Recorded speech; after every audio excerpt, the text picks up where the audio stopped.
And there are a lot of different definitions of mindfulness. So what I try to do is go with the definition that was sort of coined by Jon Kabat-Zinn. So since you're in mental health counseling, you're probably familiar with him. Actually not. So he did mindfulness-based stress reduction, if you've heard of that, which is it's just good stuff. And he works out of the University of Massachusetts Medical Center. So really solid research behind it. The first research that he did was with people with chronic pain. And then he did a study on people with psoriasis. So they did some mindfulness-based stress reduction concurrently with their treatments for psoriasis, and it made the treatments more effective, which was amazing. And I mean, it makes sense, so if you're working with the stress responses of the body and sort of mitigating the stress hormones and cortisol and all that stuff that can interfere with healing and interfere with thinking. It just, it makes logical sense. But that's kind of where the research is going now. It's much more in the medical area, and there's a lot of neurological research going on. So his definition, and he studied Buddhism, he did like intensive study of mindfulness traditions, but it's twofold. So there are two components to it. One is that, like you both were talking about, present moment awareness. So my attention is on what's happening right now. The other thing is an attitude of non-judgment. And this is the part that can really catch a lot of people. Like non-judgment, what's happening right now isn't good, it isn't bad, it isn't right, it isn't wrong, it just is. This is just what's happening. There's what we call concentric attention, and that's where, I'll just ask you, like, what do you think concentric attention would be? Well, what's the other one? Oh, that's a good question. Yeah. What's the other one? Receptive. Okay. So concentric versus receptive attention. It's okay. I don't know. If you don't want to take a stab. Are they opposite ends of a spectrum? Kind of. They're different qualities of attention, I would say. So concentric attention is we're sort of keeping our attention focused on a single thing and trying to keep it. So the most common one you hear about is the breath.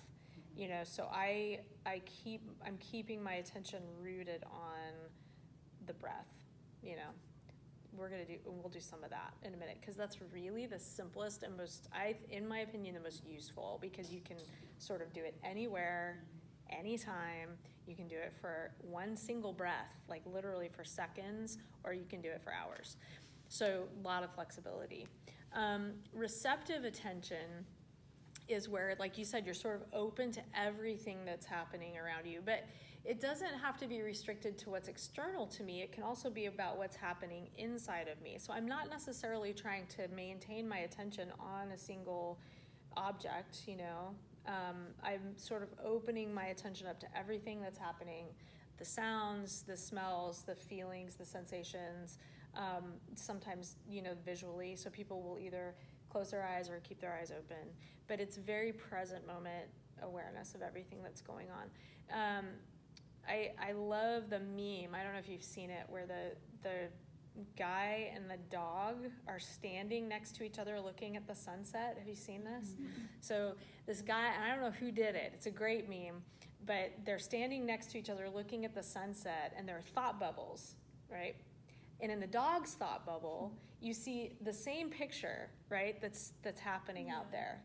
In the human's bubble, there's all these other pictures, right? Mm-hmm. So it's just showing that the dog is present, it's just thinking about what it is seeing right in that moment. And that's, that's like good receptive attention, or concentric attention, however you want to look at it. So when we practice mindfulness, concentric attention is considered to be the gateway to good receptive attention. So if we practice concentric attention, it helps actually, and there's brain research on this, it helps us develop that cognitive style, of really good present moment awareness. And then we can sort of open ourselves up to that receptive attention. But for most people, without an object to sort of focus on, the mind will tend to wander more, and that's just something to keep in mind, for our own practice, and as we're talking to other people about it, training them. The concentric attention is really good for stress. So if we are feeling stressed, if there are other people that we're working with that are feeling anxiety or feeling stressed, give them something to focus on. And again, the breath is a really, really good thing. We're people that work with other people, and we work in human services. And this can be so stressful, so we never know what's going to come through our door. I'm a teacher, I never know how my class is going to be feeling that day. If something happened at home with a certain student, they're going to come in with that energy, with that attitude. If I have a student that I'm working with, that I'm coaching, right, they have stuff that is going on in their lives. And when they come into us, they come in with that energy.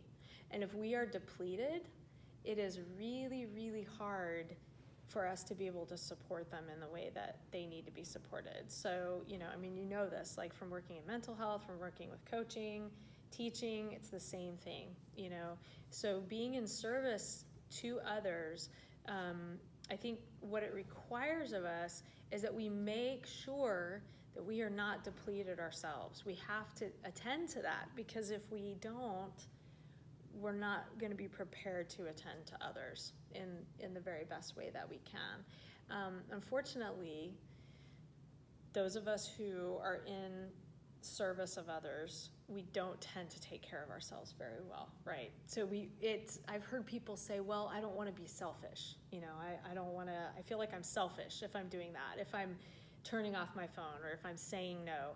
And what I encourage people to do is to think of it in a different way, to think of it not as a non-negotiable. It is not something that I'm doing because I just want to or because it feels good. It's something that I do because it is necessary. It is a necessity for us to attend to our own health and our well-being.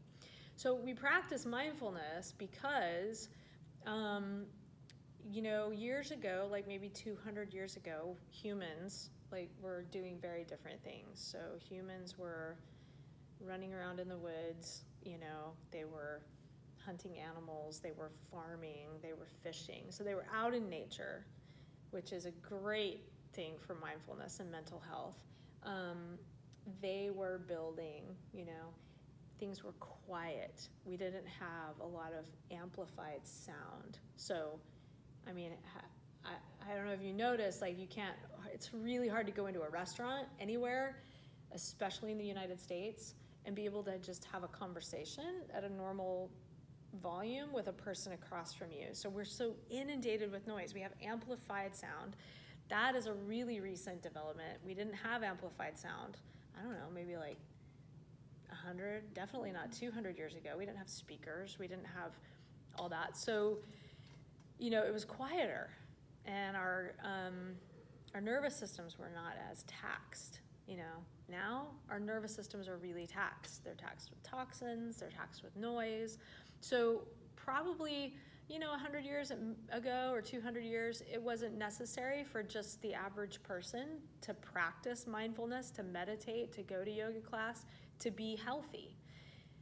In my opinion, it has become necessary because our environments are so taxing on our nervous systems, and they're taxing on our attention, our attentional capacity.